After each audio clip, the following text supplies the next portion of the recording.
Hello everyone, কেমন আছো তোমরা সবাই? Welcome back to my YouTube channel. অনেক তো হলো এদিক ওদিক ঠাকুর দেখা, চন্দননগর, কলকাতা, নৈহাটি, আরও অনেক জায়গা তো ঘোরা হলো। এবার চলো জগদ্ধাত্রী পুজো দেখে আসি শান্তিপুরে। আর যে প্যান্ডেলটা তোমরা দেখছো এটা হলো আমার মামার বাড়ির বারোয়ারি ঘরের প্যান্ডেল। তো কেমন লাগলো জানিও। তারপরে তো মামার বাড়ি গিয়ে ফার্স্টেই তোমাদের সাথে শেয়ার করলাম প্যান্ডেলটা। আগে না ঢুকে ফার্স্টেই মাকে দর্শন করে প্যান্ডেলটা ঘুরে চলে গেলাম মামার বাড়ি। তারপরে রেডি হয়ে আবার বেরিয়েছিলাম। আর এই দেখো, এটা হলো আমার দিদি, আমি, দিদি, জিজু আর ভাই বেরিয়েছিলাম। আর প্রতিটা প্যান্ডেল এত সুন্দর করেছিল। এই ঠাকুরটা দেখলে এটাকে বলে ত্রিপদ নারায়ণ। তারপরে ভাই এখানে একটু জাম্পিং চড়ে নিল। তারপরে আমরা আবার ঠাকুর দেখা স্টার্ট করে দিলাম। দেখো তো জগদ্ধাত্রী মায়ের মুখটা কত সুন্দর আর কত মিষ্টি লাগছে। তারপরে চলে গেলাম আর একটা প্যান্ডেল দেখতে। এই প্যান্ডেলটা দেখো, ওপরে শাড়িগুলো কি সুন্দর করে ঝুলিয়ে রেখেছিল, ঢাকাই জামদানি এগুলো। আর সাইডে না পুতুল নাচও হচ্ছিল, খুব সুন্দর লাগছিল। তারপরে চন্দননগরে যেমন লাইটিং বিখ্যাত, এখানেও তেমন লাইটিং করেছিল। আর এনাকে দেখতে পাচ্ছ, ইনি হলো রূপকালী বা তিনেকালী। এই মাও খুব জাগ্রত, প্রতিটা মাই হয় জাগ্রত। তারপরে আমরা ঘুরতে ঘুরতে চলে এলাম আর একটা ঠাকুর দেখতে। এটা হলো ভারত মাতা। এখানে না জগদ্ধাত্রী পুজোতে অনেক রকম ঠাকুর হয়, দুর্গা ঠাকুর, জগদ্ধাত্রী ঠাকুর, নটরাজ, নারায়ণ।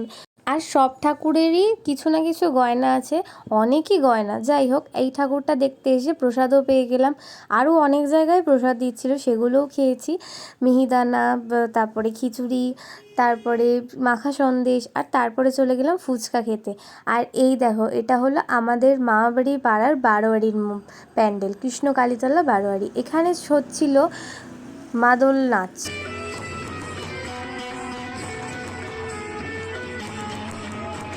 ঠাকুর দেখে এসে বসেছিলাম, তখন দাদা আমাকে আর বোনকে একটা আইসক্রিম কিনে দিল। তারপরে তো সেদিনকে ঘুমিয়ে পড়েছিলাম রাতে। সকালবেলা উঠে আমি আর মা একটু বেরিয়েছিলাম, যাচ্ছিলাম বাজারের দিকে। এই দেখো, মা সাইকেল চালাচ্ছে আর আমি পেছনে বসে আছি। তারপরে ওখান থেকে বাড়ি এসে দিদি করেছিল ভাত মাছ, তো সেগুলোই খেয়ে নিলাম। আর মামা বাড়িতে সেদিনকে আয়োজন হয়েছিল কলা পাতায়। তারপরে এই দেখো আমাদের মণ্ডপের মা, কৃষ্ণকালী মা। আর সেদিন ছিল বিসর্জন, তো বিসর্জনও দেখলাম। তারপরে সন্ধেবেলা রেডি হয়ে ফার্স্টেই চলে গেছি ফুচকা খেতে, আমি, মা, মাসি। আর ওই দেখো পেছনে দাঁড়িয়েছে আমার বিট্টু দাদা আর একটা বোন এসেছিলো। তারপরে ফুচকা খাওয়া দিয়ে স্টার্ট করলাম। তারপরে তো একে একে প্রসেশন যাচ্ছিলোই, সব ঠাকুরগুলোই যাচ্ছিলো। আর এইদিকে দেখতে পাচ্ছ যে ফুলগুলো ঝোলানো রয়েছে, ওগুলো আমরা সব ছিঁড়ে ছিঁড়ে ঠাকুরকে দিচ্ছিলাম। তারপরে এক এক করে লাইটিং, প্যান্ডেল সব যাচ্ছিলো। আর আমরা সব মামাবাড়ির সামনেই বসে বসে দেখছিলাম। আর এই প্যান্ডেলের লাইটিংটা হলো আমাদের ঠাকুর, তখন আমাদের ঠাকুর বেরিয়েছিল। আমরাও অনেক মজা করেছি, নাচতে নাচতে অনেক দূর গিয়েছিলাম।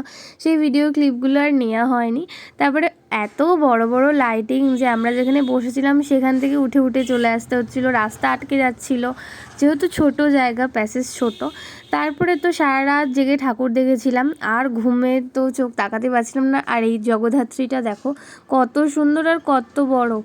তারপরে তো অনেক প্রসেশন যাচ্ছিলো আর আমরা বসে বসে দেখছিলাম। আর খাওয়া দাওয়া তো টুকটাক চলছিলই, ঠান্ডাও পড়েছিল বেশ। আর এই প্যান্ডেলটার প্রসেশনটা খুব সুন্দর হয়েছিল, একদম ফুল টুল দিয়ে করেছিল, অসাধারণ লাগছিল। আমরা সবাই মিলেই বসেছিলাম, গল্প আড্ডা, ঠাকুর দেখা, খাওয়া দাওয়া সবই চলছিল। তোমরা কারা কারা জগদ্ধাত্রী পুজোর প্রসেশন দেখতে চন্দননগর বা শান্তিপুর বা কৃষ্ণনগর গেছো জানিও। আর এই দেখো, এটা হলো আমার দিদির মেয়ে, তো আমি মাসিমণির দায়িত্ব পালন করছি। ও পুরো ঘুমিয়ে গেছিলো, আমি নিয়ে বসেছিলাম। আর তোমাদের যে রূপকালী মাকে দেখিয়েছিলাম, এই দেখো রূপকালী মাকে এখন বিসর্জনের জন্য নিয়ে যাওয়া হচ্ছে। তারপরে রূপকালী মায়ের যে প্রসেশনগুলো ছিল, এই দেখো এত বড় একটা জাহাজ করেছিল। ঠাকুরগুলো দেখতেও ভালো লাগছিল, আবার ঘুমেও খুব চোখ জ্বলছিল, তার মধ্যে ঠান্ডাটাও বেশ পড়েছিল। তো এই দেখো, এটাও একটা নারায়ণ ঠাকুর, দেখো চক্রটা কি সুন্দর ঘুরছে। তারপরে ঠাকুর দেখতে দেখতে আমি তো একবার ঘুমিয়েও নিয়েছি বাড়িতে গিয়ে। তারপরে সকাল হয়ে গেছিলো, তখনও প্রসেশন যাচ্ছিলো, বাট আমরা বাড়ি চলে আসবো বলে আর থাকিনি। এই দেখো, এই দুই বোনকে এখন নাচানো হবে। তো এই ছিল আজকের ভিডিও। কেমন লাগলো অবশ্যই জানিও, ভালো লাগলে লাইক, কমেন্ট এবং সাবস্ক্রাইব করে দিও। আর দেখা হচ্ছে নতুন একটা ভিডিও। বাই।